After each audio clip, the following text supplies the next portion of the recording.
Well, we're here. We're at the end of the alpha phase for Elite Dangerous. We've had a wonderful time, certainly at our end, hopefully at your end too. I'd like to pass on a heartfelt thanks to all those people who've backed us, both at the alpha stage and at other stages, and who have been avidly following our newsletters, watching these dev diaries. I think we're making a game that we can all be very, very proud of. Part of the alpha process is the design discussion forum have had key input here.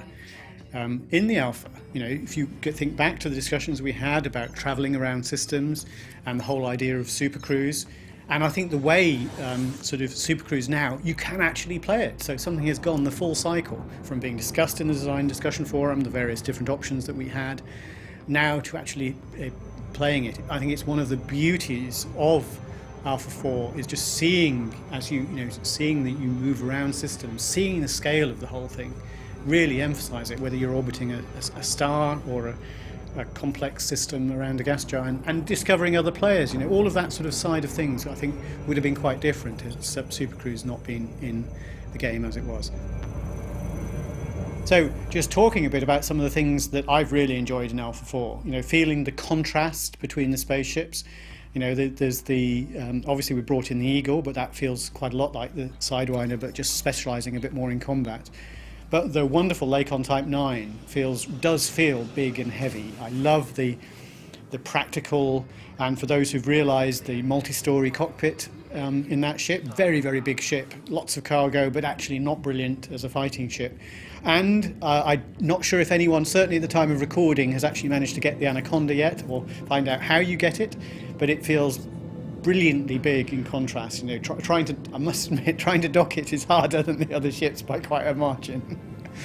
As many of you will find, and I'm sure we will be bringing some sort of assistance to that in the way of docking computers in the future. But this is the fun thing of the alpha, just working out the things that we need.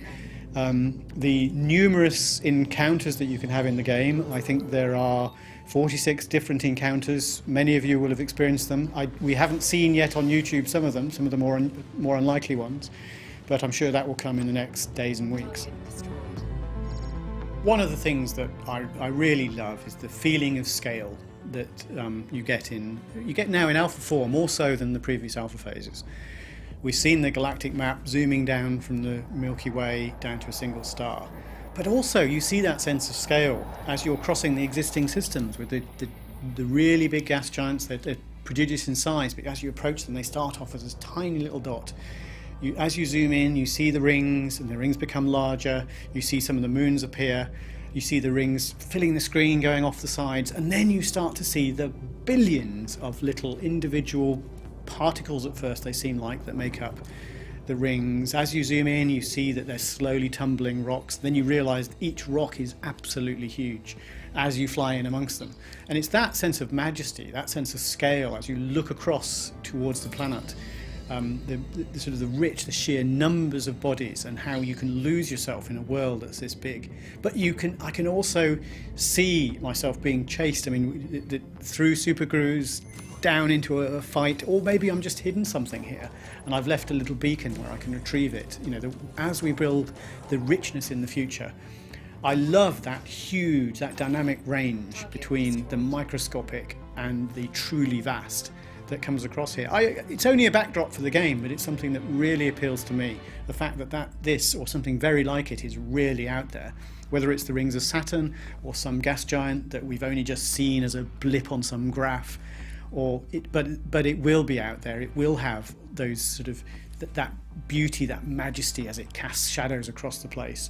That really makes me. It's a stimulus of the imagination, I think, and that's something that I'm very excited about.